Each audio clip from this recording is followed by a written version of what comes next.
දැන් අපි බලමු අපි හැමෝටම තියෙන සුබ දිනයකට සුබ පතන හැටි ඉගෙන ගන්න.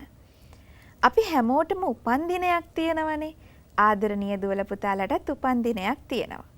ඔබේ මිතුරු මිතුරියන්ට, ඒ වගේම ඔබේ දෙමව්පියන්ට, ඔබේ අසල්වැසියන්ට සුබ උපන් දිනයක් ප්‍රාර්ථනා කරන්න අපි සිංහල භාෂාවෙන් කියනවා සුබ උපන් දිනයක් වේවා කියලා.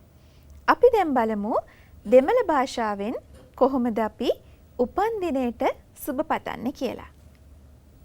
இனிய பிறந்த நாள் வாழ்த்துக்கள். இனிய பிறந்த நாள் வாழ்த்துக்கள்.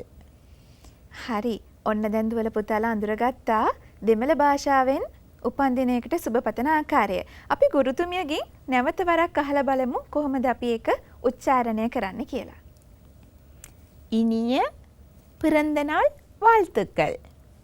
இனிய பிறந்த நாள் வாழ்த்துக்கள். හරි.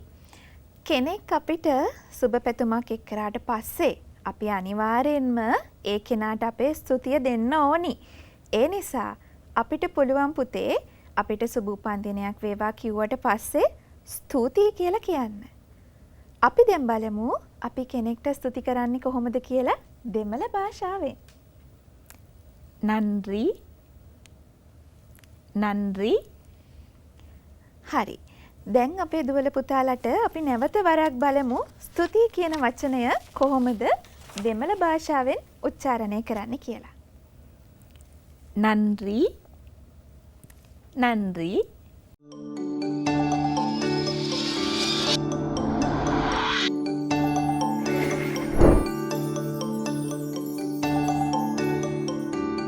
විශිෂ්ට සාමාර්ථ උදෙසාම වෙහෙසෙන සිසුන් සඳහා පදනම ප්‍රකාශන